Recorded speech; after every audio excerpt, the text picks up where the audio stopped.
El libro de Daniel no da detalles de la toma de Babilonia. ¿Qué nos dice la historia sobre este acontecimiento y qué evidencias comprueban lo ocurrido? Evidencias de su destrucción, bueno, las hay. Arqueológicamente hay que tomar en cuenta el cilindro de Ciro, porque el que toma a Babilonia, el que termina con el imperio neobabilónico, es Ciro, el rey persa, que coaligado con los medos decide poner fin a el imperio neobabilónico. Lo interesante del caso es que en el cilindro de Ciro, él declara que entra en Babilonia sin resistencia y sin batalla. Heródoto presenta todo el evento de la toma de Babilonia como un drama salido de una película de Hollywood. Él arguye que el río es parado, los persas se encargan de parar el flujo del mismo, los soldados están borrachos, las puertas quedan abiertas debajo del río, los soldados se infiltran, marchan, se encontraba una gran fiesta donde estaba Belsasar, toda una orgía, todo un bacanal, y ahí entra con sus ejércitos, asesinan a los soldados, toman la ciudad, queman parte de la misma y todo en una labor de una noche. Sin embargo, la historia nos dice un cuadro diferente. La evidencia arqueológica y también los anales babilonios, juntamente con fragmentos persas, porque los persas desgraciadamente no dejaron mucho como historia de ellos como tal. Descubrimos que los persas comenzaron un proceso de un año. Ciro comienza a darle la oportunidad a las villas que rodeaban a Babilonia de tener agua. Anteriormente los babilonios, los aristócratas, tenían control, el Estado tenía control total del río. Nadie podía usar el agua a menos que tuviese permiso o a menos que pagara por la irrigación. Ahora estos extraños persas comienzan a repartir y a darle la oportunidad a muchas personas que puedan usar el flujo del río. Eso, claro está, disminuye el cauce del río que llegaba hasta Babilonia. También en esa campaña de propaganda, él comienza a hablar acerca de cómo Marduk lo ha seleccionado a él. Ciro, en su cilindro, él escribe cómo él había sido seleccionado por Marduk. Él ahora le iba a dar el festival de Marduk que propiamente Marduk se merecía. El rey Nabonido por 10 años había descuidado este festival. Ahora él se encargaría de restablecer el festival. Toda esta guerra de propaganda que duró más de un año es lo que prepara la toma de Babilonia. Hubo personas que eran leales a Belsasar, que pusieron resistencia, pero había muchas personas ya en Babilonia que estaban esperando y deseando que el rey persa entrara por las puertas de la misma. Dicho sea de paso, el cilindro revela también que Ciro liberta a todos los cautivos de aquel imperio, y esto produce el retorno del exilio judío allí en Babilonia. Por esa razón, al analizar la arqueología y al analizar la historia, tenemos un cuadro un poco diferente, menos dramático, menos emocionante del que presenta Heródoto, pero que aún así sigue siendo consistente con lo que dice la Biblia acerca de la toma de Babilonia.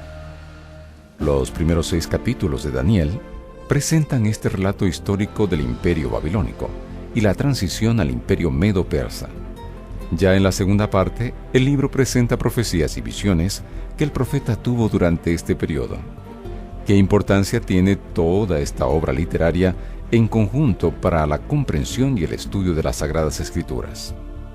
El libro de Daniel sin duda es muy importante dentro de la Biblia. Todos los libros son importantes, pero trae un mensaje muy rico, lleno de informaciones de altísimo valor para cada ser humano.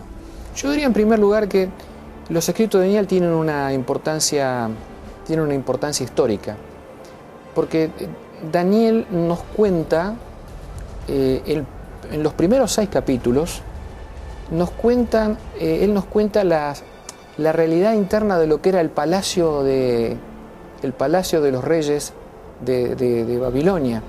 Y cuentan cómo Dios, de alguna manera, trató de intervenir en la vida de estos reyes y en la vida de ese imperio.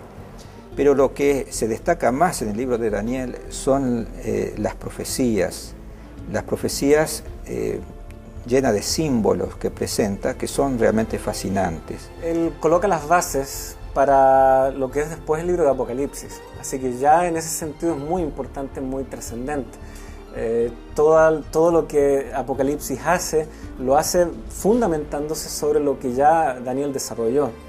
El libro de Daniel recuenta el pasado y presenta a Yahvé, a Jehová, como el Dios de la historia, que está en control de todo.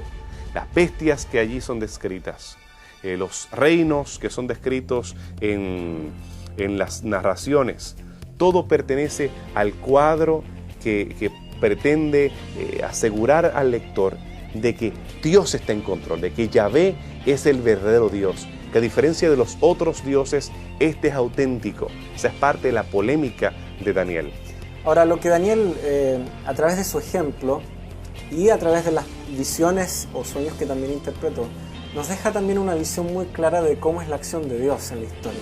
Si algo que Daniel nos deja ver es el tema también de la adoración a este Dios. Reconocer cómo en la historia muchas cosas van compitiendo con la adoración al Dios verdadero. Y como eso finalmente nos termina degradando y llevando, ¿no es cierto?, a enfrentar nuestro fin.